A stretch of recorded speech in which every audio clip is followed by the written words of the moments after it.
అందరికీ నమస్కారం. ముందుగా ఓం శ్రీమాత్రే నమః అని కామెంట్ పెట్టి లైక్ చేసి మా ఛానల్‌ని సపోర్ట్ చేయండి ఫ్రెండ్స్. ఈ నెల 14 సంక్రాంతి లోపు ఆవు కనిపిస్తే ఇది పెట్టండి చాలు. సంవత్సరం అంతా డబ్బు వస్తూనే ఉంటుంది.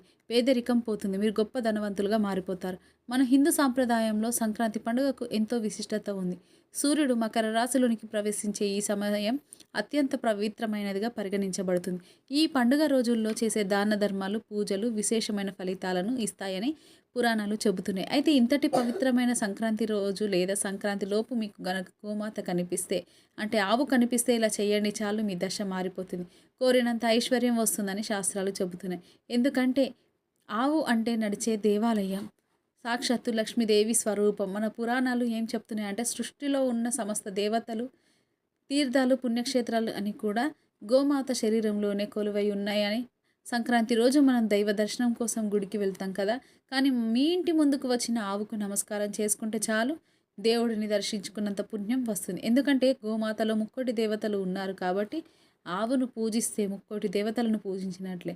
గోమాత వెనుక భాగంలో సాక్షాత్తు శ్రీ మహాలక్ష్మీదేవి నివాసం ఉంటుంది. ఆవు మూత్రంలో గంగాదేవి ఉంటుంది. ఆవు పేడలో లక్ష్మీదేవి ఉంటుంది. అందుకే గోమయంతో ఇల్లు అలికిన, గోమూత్రాన్ని ప్రోక్షించుకున్న ఇంట్లో ఉన్న దరిద్రం, పీడలు అన్నీ తొలగిపోతాయి. అంతటి శక్తి ఆవుకుంది.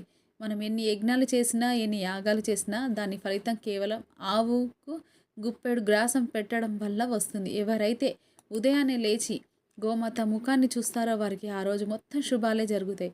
వారికి ఏ పని తలపెట్టినా విజయమే దక్కుతుంది. గోమాత పాదాల నుంచి లేచిన దుమ్ము అంటే గోధూళి మన నుదిట పెట్టుకుంటే చాలు, మన తలరాత మారిపోతుంది. చాలామందికి తెలియని విషయం ఏమిటంటే మనకున్న గ్రహ దోషాలు పోవాలన్నా, మన జాతకంలో ఉన్న శని ప్రభావం తగ్గాలన్నా ఆవును మించిన పరిహారం లేదు. నవగ్రహాలు కూడా గోమాతకు తల వంచి నమస్కరిస్తాయి. అందుకే అంటారు గోమాతను కాపాడితే గోమాత మనల్ని కాపాడుతుందని. ఆవు ఒక్కసారి మన వంక ప్రేమగా చూస్తే చాలు, మన కష్టాలన్నీ మంచులాగా కరిగిపోతాయి. ఆవు అరుపు వినపడిన ప్రదేశంలో లక్ష్మీదేవి తాండవిస్తుంది. అలాంటి గోమాత ఈ పవిత్రమైన సంక్రాంతి పండుగ సమయంలో మీకు కనిపిస్తే అస్సలు వదలకండి. ముఖ్యంగా ఈ సంక్రాంతి పర్వదినాన దైవ అనుగ్రహం పొందాలంటే గోసేవనే మించిన మార్గం లేదు. అసలు ఇంతకి సంక్రాంతి రోజు గోవుకు ఏం పెట్టాలి అనే విషయం ఇప్పుడు ఈ వీడియోలో తెలుసుకుందాం. చాలా కాలం క్రితం 8000 సంవత్సరాల నాటి సంగతి. కైలాస పర్వతంపై శివపార్వతులు కూర్చుని ఉన్నారు. ఆ చల్లని వాతావరణంలో, శాంతమైన గాలిలో పరిమళాలు, పక్షుల కిలకిల నాదాలు, దూరంగా జలపాతాల సవ్వడి. అబ్బా, ఆ దృశ్యం ఊహించుకుంటేనే మనసు పరవశిస్తుంది. అప్పుడు పార్వతీదేవి శివుడిని చూస్తూ మధురమైన స్వరంతో, స్వామి, ఎన్నాళ్ళైంది మనం భూలోకంలో సంచరించి, నా మనసు అక్కడే సౌందర్యాన్ని చూడాలని తహతహలాడుతుంది. ఈరోజు అక్కడికి వెళ్దామా అని అడుగుతుంది. శివుడు మందహాసంతో, ఉమా, నీవు చెప్పింది నిజమే, భూలోకంలో ఏం జరుగుతుందో చూద్దామని అన్నారు. ఆ క్షణంలోనే శివపార్వతులు భూలోకంలో అవతరించారు. అక్కడ ఒక అందమైన తోటలో ఒక పెద్ద వృక్షం నీడలో కూర్చున్నారు. చుట్టూ పచ్చ గడ్డిని, ఆ గడ్డిని ఆనందంగా వేస్తున్న గోవులు. అప్పుడు ఆ గోవుల్లో ఒక గోమాత శివపార్వతుల వద్దకు వచ్చి నమస్కరించింది. గోమాత వినయంగా, దేవా, మీ దర్శనం పొందటం నా అదృష్టం. నా మనసులో ఒక ప్రశ్న ఉంది. ఎంతోమంది సాధువులను అడిగాను కానీ సమాధానం దొరకలేదు. దయచేసి నా సందేహాన్ని తీర్చండి. శివుడు ఆప్యాయంగా, గోమాత, నీ ప్రశ్న ఏమిటి చెప్పు అన్నారు. గోమాత ఇలా చెప్పింది. ప్రభు, మనుషులు ఏ పాపాల వల్ల దరిద్రంలోనికి జారిపోతారు? ఇంకా ఏ ముగ్గురు వ్యక్తుల వల్ల ఇల్లు నాశనం అవుతుంది? అసలు దరిద్రం, ఐశ్వర్యం ఇవన్నీ కేవలం విధి వల్లనే వస్తాయా అని అడిగింది. అప్పుడు శివుడు నవ్వుతూ, గోమాత, నీ ప్రశ్నలు చాలా గొప్పవి. విధి ఒక్కటే అని నిర్ణయించదు. మనిషి చేసే కర్మలు కూడా దీనికి కారణం. నీకు సమాధానం ఒక కథ రూపంలో చెప్తాను, శ్రద్ధగా విను అంటూ శివుడు కథను ప్రారంభించారు. 8000 సంవత్సరాల క్రితం అవంతిపురం అనే అందమైన పట్టణంలో ఓ వ్యాపారి ఉండేవాడు. అతని పేరు విశ్వనాథ్. అతనికి 2 కొడుకులు, వీరభద్ర, విష్ణు. ఈ ఇద్దరు తండ్రిలాగే సజ్జనులు, నీతిమంతులు. విశ్వనాథ్ తన కుటుంబంతో సుఖశాంతులతో జీవించాడు. అతను తన కొడుకులకు ఘనంగా వివాహాలు చేశాడు. 2 కోడళ్ళు లక్ష్మి, సరస్వతి ఇంటి పనులను సమర్థవంతంగా నిర్వహించారు. చిన్న కోడలు లక్ష్మి ఇంట్లోకి అడుగుపెట్టిన రోజు నుంచి ఆ ఇంటిలోనికి మహాలక్ష్మి స్వయంగా వచ్చినట్లు అయింది. విశ్వనాథ్ వ్యాపారము రెట్టింపు చెందింది. ఇంట్లో ధనం ధాన్యం ఎప్పుడూ నిండుగా ఉండేవి. ఆ ఇంటి వాతావరణం ఎంతో పవిత్రంగా శాంతిమయంగా ఉండేది. కొడుకులు కోడళ్ళు ఒకరినొకరు గౌరవించుకునేవారు. ఏ పని చేయాలన్నా అందరూ కలిసి సలహాలు తీసుకునేవారు.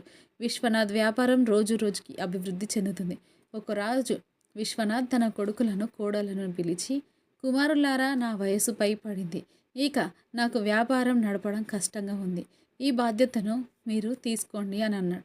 కొడుకులు తండ్రి మాటను గౌరవించి వ్యాపారాన్ని హుందాగా నడిపించారు. విశ్వనాథ్ హాయిగా నిద్రపోయేవాడు. కానీ ఒక మనిషి సుఖాన్ని చూసి ఈర్ష్యపడేవారు ఎప్పుడూ ఉంటారు.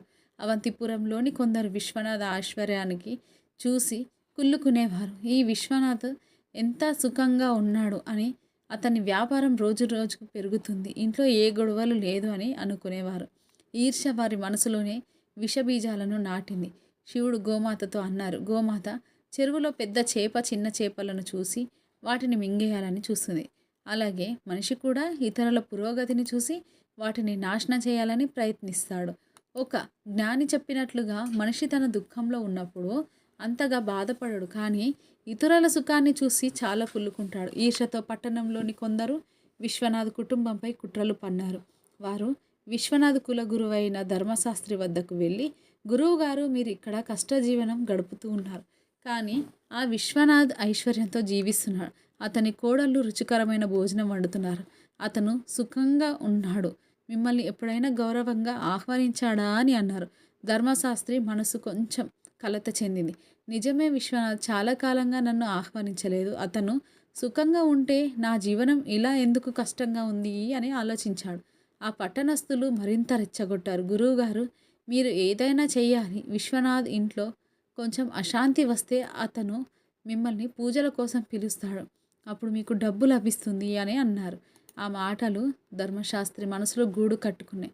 అతను తన గురువైన సదాశివాచార్యుల వద్దకు వెళ్ళి, గురుదేవ, నా కుటుంబం ఆకలితో అలమటిస్తుంది.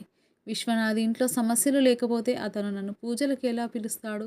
నా జీవనం ఎలా గడుస్తుంది అని వాపోయాడు. సదాశివాచార్యులు ధర్మశాస్త్రి మాటలు విని, శిష్య, విశ్వనాథ్ ఇంటి సుఖానికి కారణం అతని చిన్న కోడలు లక్ష్మి. ఆమె ప్రతిరోజు విష్ణుమూర్తి మహాలక్ష్మిని భక్తితో పూజిస్తుంది. ఆ దివ్య కృప వల్లే ఆ ఇల్లు సంపదతో నిండి ఉంది. నీవు ఒక ఉపాయం చెయ్యి. విశ్వనాథ్ ఇంటికి వెళ్ళి ఒక కంచు గిన్నె అడుగు. ఆ గిన్నెను నీ ఇంట్లో ఉంచు. కొద్ది రోజులు వారి వ్యాపారంలో నష్టం, ఇంట్లో కలహాలు మొదలవుతూ ఉంటాయని చెప్పారు. ధర్మశాస్త్రి సంతోషంగా ఇంటికి వచ్చి మరుసటి రోజు విశ్వనాథ్ ఇంటికి వెళ్ళాడు. విశ్వనాథ్ అతన్ని చూసి, గురువుగారు, ఎంతో కాలం తర్వాత మీ దర్శనం, అంతా క్షేమమేనా అని ఆనందంగా ఆహ్వానించాడు. ధర్మశాస్త్రి, అంతా బాగుంది, ఇటుగా వస్తుంటే మిమ్మల్ని చూద్దామని వచ్చాను అంటూ కాసేపు మాటలు కలిపాడు. తర్వాత విశ్వనాథ్ నీళ్లు తాగాలనిపించి కంచు గిన్నెలో నీళ్లు తెమ్మన్నాడు. విశ్వనాథ్ నవ్వుతూ, సరే గురువుగారు అని లోపలికి వెళ్ళాడు. అప్పుడు లక్ష్మి ఆ గిన్నెను చూసి, వాస్తుశాస్త్రం గురించి తెలిసిన ఆమె ఏదో తప్పు జరుగుతుందని గ్రహించింది. ఆమె తన మామయ్య వద్దకు వెళ్ళి, మామయ్య, ఆ గిన్నె కాసేపు నాకు ఇవ్వండి, తిరిగిస్తాను అని అడిగింది. విశ్వనాథ్ ఆ గిన్నెనిచ్చాడు. లక్ష్మి ఆ గిన్నెలోని నీళ్లను తీసుకొని వెళ్ళి గోమాతకు తాగించింది. తర్వాత కొత్త నీళ్లు నింపి గిన్నెను విశ్వనాథ్ దగ్గరకు తీసుకువచ్చింది. విశ్వనాథ్ ఆ నీళ్లను ధర్మశాస్త్రికి ఇచ్చాడు. నీళ్లు తాగిన తర్వాత ధర్మశాస్త్రి, విశ్వనాథ్, ఈ కంచు గిన్నె చాలా బాగుంది, దీన్ని నాకు ఇస్తావా అని అడిగాడు. విశ్వనాథ్ నవ్వుతూ, ఇది చిన్న విషయము, తీసుకువెళ్ళండి అన్నాడు. ధర్మశాస్త్రి ఆ గిన్నెను తీసుకొని ఇంటికి వచ్చి, ఇప్పుడు విశ్వనాథ్ ఇల్లు నాశనం అవుతుంది, అతను నన్ను తప్పక పిలుస్తాడు అని సంతోషిస్తాడు. కానీ 20 రోజులు గడిచినా విశ్వనాథ్ నుంచి ఎలాంటి సమాచారం రాలేదు. ధర్మశాస్త్రి నిరాశతో మళ్ళీ సదాశివాచార్యుల వద్దకు వెళ్ళాడు. గురుదేవ, నీవు చెప్పినట్లుగానే గిన్నె తెచ్చాను, కానీ విశ్వనాథ్ ఇల్లు ఇంకా సుఖంగానే ఉంది అని అన్నాడు. సదాశివాచార్యులు దివ్య దృష్టితో చూసి, శిష్య, లక్ష్మి చాలా తెలివైన స్త్రీ. ఆమె ఆ గిన్నెలోని నీళ్లను గోమాతకు తాగించింది. అందుకే నీ పన్నాగం విఫలమయ్యింది. ఇప్పుడు విశ్వనాథ్ ఇంటికి వెళ్ళి గోమాతను అడుగు. గోమాత లక్ష్మీ స్వరూపం, ఆమె లేని ఇంట్లో సుఖం ఉండదు అని చెప్పారు. ధర్మశాస్త్రి ఉత్సాహంగా మరుసటి రోజు విశ్వనాథ్ ఇంటికి వెళ్ళాడు. విశ్వనాథ్ అతన్ని ఆధారంగా ఆహ్వానించి భోజనం పెట్టాడు. తర్వాత ధర్మశాస్త్రి దీనంగా, విశ్వనాథ్, నా ఇంటి గోమాత పాలు ఇవ్వటం మానేసింది. నా పిల్లలకు పాలు అవసరం. నీ గోమాతను నాకు ఇస్తావా అని అడిగాడు. విశ్వనాథ్, ఇది పుణ్యకారణం. గోదానం చేస్తే నాకు గొప్ప ఫలితం లభిస్తుందని అనుకొని గోమాతను తీసుకెళ్ళడానికి వెళ్ళాడు. అప్పుడు లక్ష్మి, మామయ్య, ఆ గోమాతను ఎక్కడికి తీసుకువెళ్తున్నారు అని అడిగింది. విశ్వనాథ్, గురువుగారికి ఇస్తున్నాను బిడ్డ, వారి గోమాత పాలు ఇవ్వటం లేదంట అన్నాడు. లక్ష్మి తెలివిగా, కాసేపు ఆగండి మామయ్య అని ఒక గిన్నెలో పసుపు చందనం కలిపి ఆ మిశ్రమాన్ని గోమాత కొమ్ములపై పూసింది. మిగిలిన మిశ్రమాన్ని ఇంటి పూజ గదిలో ఉంచింది. ఇప్పుడు ఇవ్వండి మామయ్య అని అంది. విశ్వనాథ్ గోమాతను ధర్మశాస్త్రికి ఇచ్చాడు. ధర్మశాస్త్రి గోమాతను తీసుకుని వెళ్ళి, ఇప్పుడు విశ్వనాథ్ ఇల్లు ఖచ్చితంగా నాశనం అవుతుంది అని సంతోషించాడు. కానీ రోజులు గడుస్తున్న విశ్వనాథ్ నుంచి ఎలాంటి ఆహ్వానం రాలేదు. అతను మళ్ళీ సదాశివాచార్యుల వద్దకు వెళ్ళి, గురుదేవ, గోమాతను తెచ్చాను కానీ విశ్వనాథ్ ఇంకా సుఖంగానే ఉన్నాడు అన్నాడు. సదాశివాచార్యులు, శిష్య, లక్ష్మి నీ కుట్రను గ్రహించింది. ఆమె గోమాత కొమ్ములపై పూసిన పసుపు చందన మిశ్రమాన్ని దేవాలయం దగ్గర ఉంచింది. అందుకే వారి సుఖం అలాగే ఉంది. ఇప్పుడు ఆ మిశ్రమం ఉన్న గిన్నెను తెమ్మని అన్నారు. ధర్మశాస్త్రి విశ్వనాథ్ ఇంటికి వెళ్ళి ఆ గిన్నెను అడిగాడు. లక్ష్మి ఇంతకుముందే అనుమానించి ఆ గిన్నెలోని పాత మిశ్రమాన్ని తొలగించి కొత్త మిశ్రమాన్ని ఉంచింది. విశ్వనాథ్ ఆ గిన్నెను ధర్మశాస్త్రికి ఇచ్చాడు. ధర్మశాస్త్రి ఇప్పుడైనా విశ్వనాథ్ ఇల్లు నాశనం అవుతుంది అని ఆనందించాడు. కానీ నెలలు గడిచినా విశ్వనాథ్ ఇల్లు మరింత సంపన్నమయ్యింది. ధర్మశాస్త్రి నిరాశతో సదాశివాచార్యుల వద్దకు వెళ్ళి, గురుదేవ, నా ప్రయత్నాలన్నీ కూడా విఫలమయ్యాయి అన్నాడు. సదాశివాచార్యులు, శిష్య, లక్ష్మి చాలా తెలివైన స్త్రీ. ఆమె ఉన్నంత వరకు నీవు విశ్వనాథ్ ఇంటిని ఏమీ చేయలేవు. ఆమెను ఇంటి నుంచి తొలగించు అన్నారు. ధర్మశాస్త్రి ఒక పథకం వేశాడు. మరుసటి రోజు అతను విశ్వనాథ్ ఇంటికి వెళ్ళి గాంభీరంగా, విశ్వనాథ్, నీ ఇంటిపై గొప్ప సంకటం ముంచుకొస్తుంది. నీ చిన్న కోడలు లక్ష్మి వల్ల నీ కుటుంబం నాశనం అవుతుంది. ఆమెను వెంటనే ఇంటి నుంచి తొలగించు అన్నాడు. విశ్వనాథ్ మొదట నమ్మలేదు. కానీ ధర్మశాస్త్రి పదే పదే చెప్పడంతో అతను గందరగోళంలో పడ్డాడు. అతను లక్ష్మిని పిలిచి బాధగా, బిడ్డ, నీ వల్ల మా ఇంటికే సంకటం వస్తుంది. నీవు ఈ ఇంటిని వదిలి వెళ్ళాలి అన్నాడు. లక్ష్మి షాక్ అయింది. కానీ ఆమె ధర్మశాస్త్రి కుట్రను గ్రహించింది. తాను నెమ్మదిగా, సరే మావయ్య, మీ ఆజ్ఞ ప్రకారం వెళ్తాను అని చెప్పింది. అప్పుడు ఆమె భర్త విష్ణు గుండెల పగిలేలా ఆవేదనతో, తండ్రి, నా భార్యకు ఈ ఇంట్లో చోటు లేకపోతే నాకు లేదు, నేను ఆమెతో వెళ్తాను అన్నాడు. విష్ణు, లక్ష్మి ఇద్దరు ఒక సమీప పట్టణంలో చిన్న గుడిసెలో జీవనం సాగించారు. విష్ణు చాలా కష్టపడి చిన్న వ్యాపారం ప్రారంభించాడు. అతని నీతి, పట్టుదల వల్ల ఆ వ్యాపారం అభివృద్ధి చెందింది. కొన్ని సంవత్సరాలలో వారు సంపన్నులై సొంత ఇంటిని కొనుగోలు చేశారు. కానీ విశ్వనాథ్ ఇంట్లో మాత్రం అంత తలకిందులయ్యింది. ధర్మశాస్త్రి కుట్రల వల్ల ఆ ఇంట్లో కలహాలు మొదలై పెద్ద కొడుకు వీరభద్ర దుర్మార్గంలో పడి డబ్బును వృధా చేశాడు. ధర్మశాస్త్రి పూజల పేరుతో విశ్వనాథ డబ్బును కొట్టేశాడు. వ్యాపారం పూర్తిగా నాశనమైంది. ఇంట్లో తిండికి కూడా దిక్కులేదు.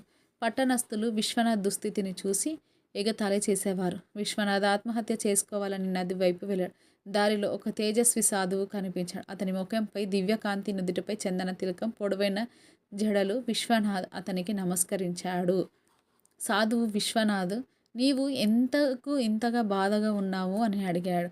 విశ్వనాథ్ తన కష్టాలను వివరించాడు. సాధువు విశ్వనాథ్తో, నీకు కష్టాలు మీ చిన్న కోడలు అయిన లక్ష్మి ఇంటి నుంచి తొలగించిన రోజు నుంచి మొదలయ్యాయి.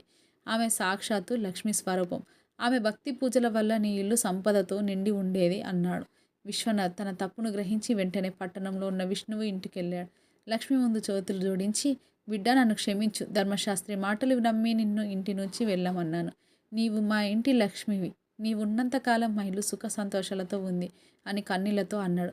లక్ష్మి నవ్వుతూ, మామయ్య, చింతించకండి, ఈ ఇల్లు నాది, ఆ ఇల్లు కూడా నాదే, నేను తిరిగి వస్తాను అని చెప్పింది. ఆమె విష్ణువుతో కలిసి ఇంటికి తిరిగి వచ్చింది. కొన్ని రోజుల్లోనే విశ్వనాథ వ్యాపారం మళ్ళీ ఊపందుకుంది. ఇల్లు సంతోషంతో నిండిపోయింది. శివుడు గోమాతతో, గోమాత, ఇప్పుడు నీ ప్రశ్నలకు సమాధానం చెప్తాను. ఏ ఇంట్లో ఈ ముగ్గురు మాటలు వింటారో ఆ ఇల్లు నాశనం అవుతుంది. మొదటిది అహంకారం, దుష్ట స్వభావం ఉన్న వ్యక్తి. రెండవది లోభం, కుటిలత్వం, అనైక్యత ఉన్న స్త్రీ. మూడవది బయట వ్యక్తుల మాటలకు ఎక్కువ ప్రాధాన్యత ఇచ్చేవారు. ఇలాంటి వారి మాటలు వినటం వల్ల ఇల్లు నాశనం అవుతుంది. శివుడు మళ్ళీ అన్నారు, గోమాత, నీ రెండవ ప్రశ్న, మనిషి ఏ ఏ పాపాల వల్ల దరిద్రుడు అవుతాడు? భగవద్గీతలో కృష్ణుడు చెప్పినట్లుగా మనిషి తన వివేకం, కష్టపడి శక్తి, బుద్ధి, ఉద్యమంపై సందేహించకూడదు. సత్యం ధర్మ మార్గంలో నడిచి నిరంతరం కర్మ చేయాలి. అసత్యాన్ని ఆశ్రయించేవారు తమపై నమ్మకం కోల్పోయేవారు ఎప్పటికీ విజయం సాధించలేరు. నిరంతరం ప్రయత్నం నమ్మకంతో ఉన్నవాడు దరిద్రం నుంచి బయటపడతాడు. గోమాత ఆనందంతో ప్రభు ఈ కథ వినటం వల్ల నా హృదయం ధన్యమైందని చెప్పింది. ఈ కథ మనకు నీతి, ధర్మము, వివేకం యొక్క గొప్పతనాన్ని నేర్పుతుంది. ఇక అసలు విషయానికి వద్దాం.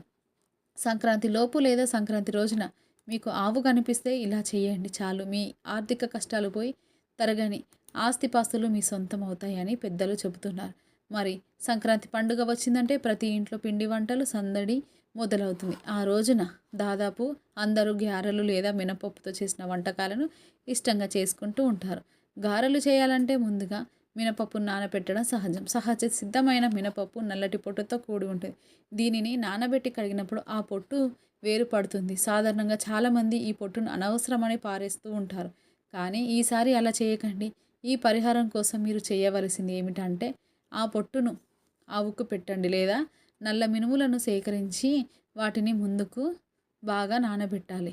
ఇలా నానబెట్టిన మినుములతో తగినంత బెల్లం పొడిని కలపాలి. మినుములను నానబెట్టి అందులో బెల్లం పొడి వేసి ఆవుకు తినిపించడం వల్ల అద్భుతమైన ఫలితాలు లభిస్తాయి. ఒకవేళ మీరు పప్పు కడిగినప్పుడు వచ్చే పొట్టును మాత్రమే వాడుకున్నట్లయితే ఆ పట్టులో కొద్దిగా బెల్లం కలిపి పొడిని ఆవుకు తినిపించవచ్చు. బెల్లం లక్ష్మీప్రదమైనది మరియు సూర్య భగవానుడికి ప్రీతికరమైనది. ఈ మినుములను లేదా మినపప్పును బెల్లంతో కలిపి గోమాతకు తినిపించడం వల్ల అద్భుతమైన ఫలితాలు ఉంటాయని ఆధ్యాత్మిక పండితులు చెబుతూ ఉన్నారు. జ్యోతిష శాస్త్రం ప్రకారం నల్ల మినుములు శనిదేవునికి ఎంతో ప్రీతికరమైనది. శని దోషాలు ఉన్నవారు లేదా ఏలినాటి శని ప్రభావంతో బాధపడేవారు ఈ సంక్రాంతి సమయంలో ఈ పరిహారం చేయటం వల్ల గొప్ప ఉపశమనం పొందుతారు. నల్లగా ఉండే మినుములను లేదా ఆ పొట్టును బెల్లంతో కలిపి గోమాతకు తినిపించడం ద్వారా శని దోషాలు తొలగిపోతాయి. శని ప్రభావం వల్ల కలిగే ఆర్థిక ఇబ్బందులు, ఆరోగ్య సమస్యలు క్రమంగా దూరం అవుతాయి. ఆవుకు ఈ పరిహారం పెట్టడం ద్వారా కేవలం శనిదేవుడే కాకుండా గోమాతలో ఉన్న లక్ష్మీదేవి అనుగ్రహం కూడా మీకు లభిస్తుంది. బెల్లం కలిపి పెట్టడం వల్ల మీ జాతకంలో సూర్యబలం పెరిగి సమాజంలో గౌరవ మర్యాదలు పెరుగుతాయి. దీనివల్ల ఇంట్లో ఉన్న దరిద్రం తొలగిపోయే ఐశ్వర్యం సిద్ధిస్తుంది. సంక్రాంతి రోజున గోమాత సేవ చేయటం అంటే సాక్షాత్తు లక్ష్మీప్రదమైన కార్యంగా పరిగణించాలి. మనం నానబెట్టిన పప్పు నుండి తీసిన పొట్టును లేదా నల్ల మినుములను బెల్లం కలిపి ఆవుకు పెట్టే సమయంలో ఎంతో భక్తితో మనసులో కోరికను కోరుకుంటూ సమర్పించాలి. ఆవు ఈ తీపి కలిపిన మినుములను స్వీకరిస్తే మీ కుటుంబంపై ఉన్న సకల గ్రహ దోషాలని తొలగిపోతాయని నమ్ముతూ ఉంటారు. ఈ సంవత్సరం మొత్తం మీకు ఎటువంటి ధనలోటు రాదు. వ్యాపారంలో ఆశించని లాభాలు రావటం, ఉద్యోగంలో పదోన్నతులు లభించటం, తలపెట్టిన కార్యాలు దిగ్విజయంగా పూర్తి కావటం వంటి శుభ పరిమాణాలు జరుగుతూ ఉంటాయి. కేవలం పండుగ రోజే కాకుండా ఈ నెల 14వ తేదీలోపు ఎప్పుడు ఆవు కనిపించినా ఈ విధంగా నానబెట్టిన మినుముల్లో బెల్లం కలిపి తినిపించడానికి ప్రయత్నించండి. మన దగ్గర ఉన్న ప్రతికూలతలను ఆవుకు ఆహారంగా ఇచ్చి దాని ద్వారా వచ్చే ఆశీర్వాదంతో మన జీవితాన్ని వెలుగుమయం చేసుకోవచ్చు. సంక్రాంతి అంటేనే మార్పు. పాత కష్టాలను వదిలి కొత్త వెలుగులోనికి అడుగుపెట్టే శుభ సమయం. ఈ సమయంలో మనం చేసే ప్రతి చిన్న దానము కోటి రెట్ల ఫలితాలను ఇస్తుంది. మినపప్పు నల్లగా ఉండటం అనేది మనలోని తామస గుణాలను, గ్రహ పీడలను చూస్తుంది. దీనికి బెల్లం తోడవటం అంటే దైవ కృపను జోడించడం. వాటిని గోమాతకు తినిపించడం ద్వారా మనలోని ప్రతికూలత పోయి సానుకూలత పెరుగుతుంది. అందుకే ఈ సంక్రాంతికి గారెలు చేసేటప్పుడు ఆ పొట్టును పారేయకుండా లేదా ప్రత్యేకంగా మినుములను నానబెట్టి బెల్లం కలిపి ఎంతో పవిత్రంగా ఆవుకు తినిపించండి. ఇది మీ ఇంట్లో సుఖశాంతులను నింపుతుంది. సంపద అనేది కేవలం డబ్బు మాత్రమే కాదు, అది మన శాంతి కూడా. ఈ పరిహారం పాటించడం వల్ల మానసిక ప్రశాంతతో పాటు ఆర్థిక స్థిరత్వం లభిస్తుంది. గోమాత అనుగ్రహం ఉంటే అష్టైశ్వర్యాలు వాటంతట అవే వస్తాయి. ఈ పవిత్రమైన సంక్రాంతి పర్వదినాన ఆవుకు మినపప్పు లేదా మినపప్పు పొట్టును బెల్లంతో కలిపి తినిపించిన మీ కుటుంబంలో ఉన్న గ్రహ దోషాలను పోగొట్టుకోండి. ఇది చాలా సులువైన మార్గం అయినప్పటికీ దీని వెనుక ఉన్న ఆధ్యాత్మిక శక్తి అపారమైనది. నమ్మకంతో ఈ చిన్న పని చేయండి. ఈ ఏడాదంతా మీకు తిరుగులేని ధనయోగం పడుతుంది. ఆర్థిక ఇబ్బందుల నుండి గట్టెక్కడానికి, పిల్లల భవిష్యత్తు బాగుండడానికి, ఇంట్లో ఎప్పుడు లక్ష్మీదేవి కొలువై ఉండడానికి ఈ గో సేవ అత్యుత్తమైనది. కాబట్టి పండుగను భక్తితో జరుపుకుంటేనే గోమాతకు ఈ పవిత్ర ఆహారాన్ని అందించి మీ జీవితాన్ని సుఖమయం చేసుకోండి. గోపూజ ముగిసిన తర్వాత ఆవుకు 3 ప్రదక్షిణలు చేయటం మర్చిపోకండి. ఇది మీ సంకల్ప బలాన్ని మరింత పెంచుతుంది. పండుగ రోజుల్లో చేసే ఇటువంటి చిన్న చిన్న పరిహారాలే మనకు పెద్ద పెద్ద కష్టాల నుండి రక్షణ కల్పిస్తాయి. కనుక ప్రతి ఒక్కరూ సంక్రాంతిలోపు కానీ సంక్రాంతి రోజు కానీ ఆవు కనిపిస్తే దానికి ఇప్పుడు మనం చెప్పుకున్న ఆహార పదార్థాలను పెట్టండి. ఈ సంవత్సరం అంతా మీకు లోటు లేకుండా జీవించండి. ఈ వీడియో మీకు నచ్చినట్లయితే లైక్ చేయండి, షేర్ చేయండి. మరిన్ని ఇలాంటి వీడియోల కోసం ఛానల్ను సబ్స్క్రైబ్ చేసుకోండి. అలాగే బెల్ ఐకాన్ని నొక్కండి. దీని ద్వారా మేము చేసే ప్రతి వీడియో నోటిఫికేషన్ ద్వారా మీ వద్దకు చేరుతుంది. ధన్యవాదాలు.